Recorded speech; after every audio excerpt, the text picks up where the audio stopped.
dans ce quotidien Jésus, numéro 104. Nous sommes le 6e vendredi du temps ordinaire et aujourd'hui il nous est donné de méditer des textes très importants pour notre foi. Alors que l'éditorial de ce jour était écrit sur des lamentations personnelles, voici, chers frères et sœurs, que le Seigneur m'a donné de voir un reportage sur la famine terrible que vit la Somalie. Plus de 2 ans qu'il ne pleut pas. Les carcasses des bêtes mortes jonchent les rues. Les ânes et les chèvres meurent, les enfants aussi. Une dame âgée et maigre tenait dans sa main une pomme de terre, seul repas du jour pour 8 personnes. Des enfants meurent. Les humanitaires sont enlevés par des groupuscules terroristes qui tiennent des régions entières. Trop d'enfants meurent. De malnutrition, de déshydratation. Les images sont insoutenables. Les fleuves sont asséchés. Et l'on se dit, mais que peut-on faire? Nous sommes impuissants. En vérité, je le dis comme je le pense, avec la volonté. On peut tout. Je veux dire, celle des États. Il coûte moins cher de venir en aide aux personnes affamées que de faire la guerre. Oui, moins cher que de faire la guerre. En ce mois dédié à l'Esprit Saint, nous sommes bien réunis au nom du Père et du Fils et du Saint-Esprit. Amen. N'hésitez pas à partager vos commentaires et à partager cette page afin que le plus de personnes puissent prier avec nous. Aujourd'hui, je vous propose de prier le Seigneur pour la Somalie, pour son peuple affamé et assoiffé par la sécheresse, par le terrorisme. Oui, demandons au Seigneur le Très-Haut de venir changer les cœurs, notamment des plus puissants. Espérons et bénissons le Seigneur, il est bon, éternel est son amour, en lui rien n'est impossible. Seigneur, prends pitié. Ô Christ, prends pitié. Seigneur, prends pitié. Le premier texte est tiré de la Genèse au chapitre 11. Toute la terre avait alors la même langue et les mêmes mots. Au cours de leur déplacement du côté de l'Orient, les hommes découvrirent une plaine en Mésopotamie et s'y établirent. Ils se dirent l'un à l'autre, allons, fabriquons des briques et mettons-les à cuire. Les briques leur servaient de pierre et le bitume de mortier. Ils dirent, allons, bâtissons-nous une ville avec une tour dont le sommet soit dans les cieux. Faisons-nous un nom pour ne pas être disséminés sur toute la surface de la terre. Le Seigneur descendit pour voir la ville et la tour que les hommes avaient bâtie. Et le Seigneur dit, ils sont un seul peuple, ils ont tous la même langue. S'ils commencent ainsi, rien ne les empêchera désormais de faire tout ce qu'ils décideront. Allons, descendons, et là, embrouillons leur langue, qu'ils ne comprennent plus, qu'ils ne se comprennent plus les uns les autres. De là, le Seigneur les dispersa sur toute la surface de la terre. Ils cessèrent donc de bâtir la ville. C'est pourquoi on l'appela Babel, car c'est là que le Seigneur embrouilla la langue des habitants et de toute la terre, et c'est de là qu'il les dispersa sur toute la surface de la terre. Le psaume 32. Le Seigneur a déjoué les plans des nations, anéanti les projets des peuples. Le plan du Seigneur demeure pour toujours. Les projets de son cœur subsistent d'âge en âge. Heureux le peuple dont le Seigneur est le Dieu. Heureuse la nation qu'il s'est choisie pour domaine. Du haut des cieux, le Seigneur regarde, il voit la race des hommes. Du lieu qu'il habite, il observe tous les habitants de la terre, lui qui forme le cœur de chacun, qui pénètre toutes leurs actions. Nous sommes aujourd'hui dans l'évangile de Jésus-Christ selon saint Marc, au chapitre 8. En ce temps-là, appelant la foule avec ses disciples, Jésus leur dit, si quelqu'un veut marcher à ma suite, qu'il renonce à lui-même, qu'il prenne sa croix et qu'il me suive. Car celui qui veut sauver sa vie la perdra, mais celui qui perdra sa vie à cause de moi et de l'Évangile la sauvera. Quel avantage en effet un homme a-t-il de gagner le monde entier si c'est au prix de sa vie? Que pourrait-il donner en échange de sa vie? Celui qui a honte de moi et de mes paroles, dans cette génération adultère et pécheresse, Le Fils de l'homme aussi aura honte de lui, quand il viendra dans la gloire de son Père avec les saints anges. Et il leur disait, Amen, je vous le dis, parmi ceux qui sont ici, certains ne connaîtront pas la mort avant d'avoir vu le règne de Dieu venu avec puissance.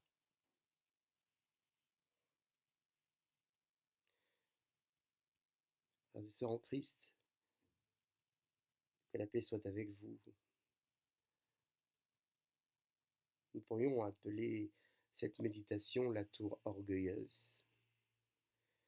Cette humanité n'a décidément gardé aucun enseignement du déluge et continue de défier son Dieu.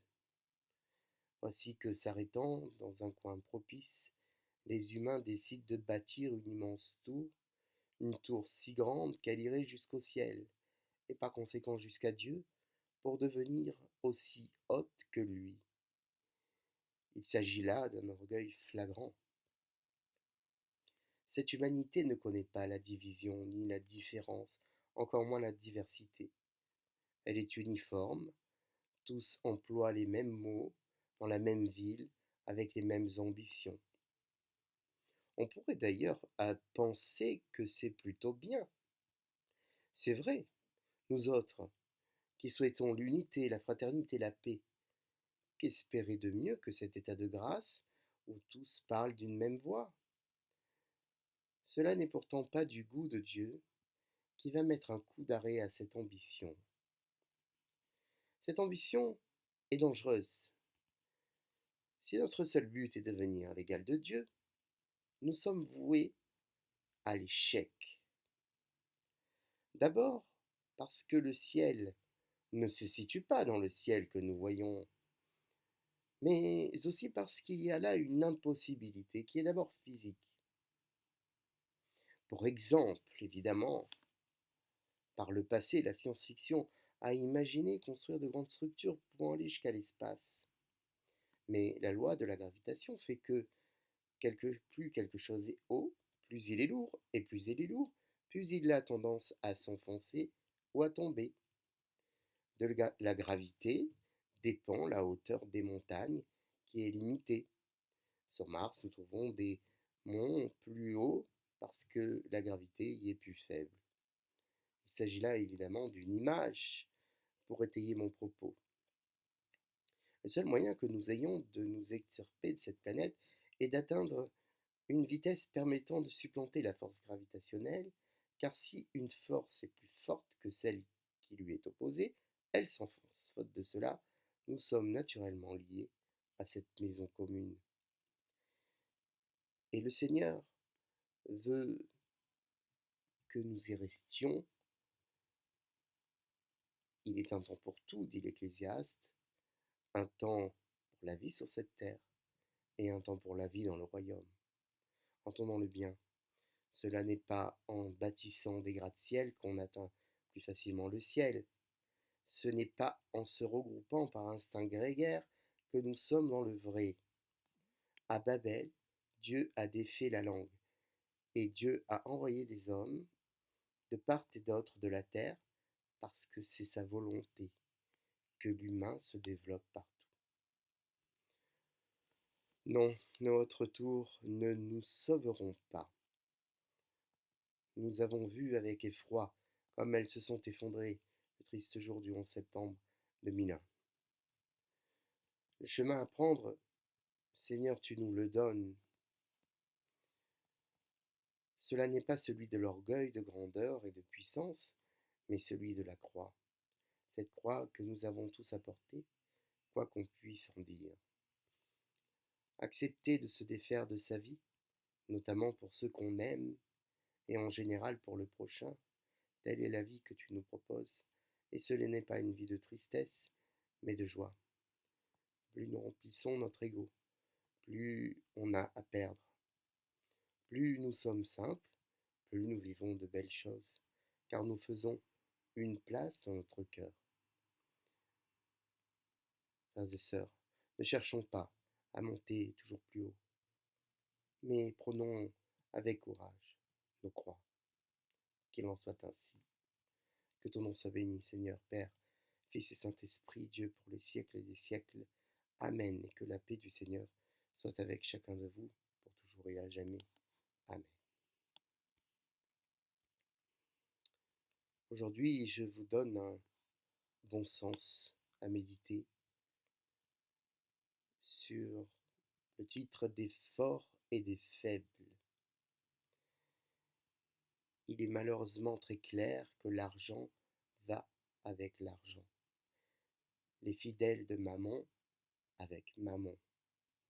Plus on est puissant, plus on engrange de richesses, et plus l'on reçoit.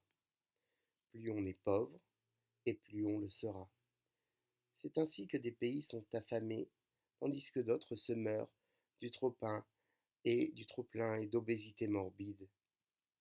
Pourtant, il pourrait en être autrement. Si les très riches, les puissants, comme certains le font déjà, choisissaient d'investir chez les plus pauvres, dans les pays pauvres, beaucoup de choses changeraient et la justice deviendrait possible. Nous ne pouvons pas souhaiter une société où il n'y aurait que des pauvres. Tel est le bon sens. La richesse doit être la vertu ruisselante qui permette aux plus pauvres de grandir.